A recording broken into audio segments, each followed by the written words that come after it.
देशात जातीय जनगणना लागू करण्याचा ऐतिहासिक आणि क्रांतिकारी निर्णय पंतप्रधान नरेंद्र मोदी यांनी घेतला आहे। या संदर्भात शालेय शिक्षण मंत्री दादा भुसे यांनी अमरावतीत प्रतिक्रिया दिली असून जनगणना, सावकारी कर्ज, पीक विमा आणि पाकिस्तान सारख्या मुद्द्यांवर स्पष्ट भूमिका मांडली आहे। पाहूया सविस्तर रिपोर्टमध्ये।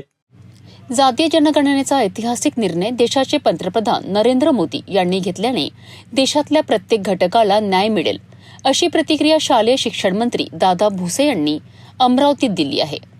त्यांच्या मते जनगणना हे एक प्रभावी साधन असून त्यातून सामाजिक समतेचा मार्ग मोकळा होतो।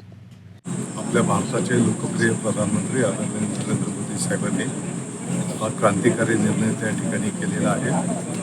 आपण सर्वांनी त्याचं स्वागत केलेलं आहे।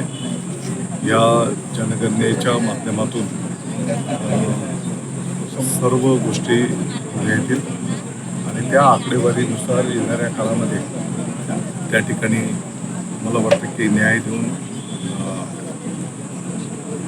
समाजाच्या मुख्य प्रवाहामध्ये आणण्याचं काम केलं आहे। असं जर झालेलं असेल तर ते निश्चितपणे चुकीची गोष्ट आहे। जे सावकारी कायद्यानुसार चुकीचं काम करत असतील तर त्यांच्यावर कारवाई केली जाईल। सर, पण मिळवण्यासाठी फक्त 500 रुपये आकारले नाही, मी कोणी घेऊ शकते?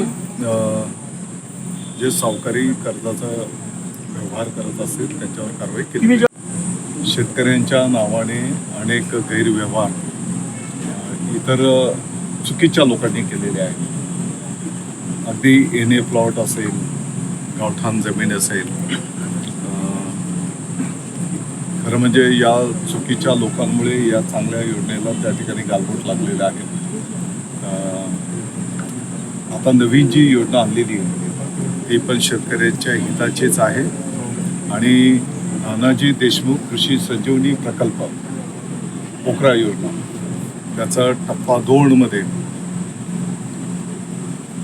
अनेक जिल्ह्यांचा, अनेक गावांचा समावेश त्या ठिकाणी करण्यात आलेला आहे आणि या योजनेला मोठ्या प्रमाणात मागणी सर्व महाराष्ट्राच्या शेतकरी बांधवांकडनं आहे आणि म्हणून माननीय कृषी मंत्री महोदयांनी त्याही उर्वरित शेतकऱ्यांना या योजनेचा लाभ मिळाला पाहिजे।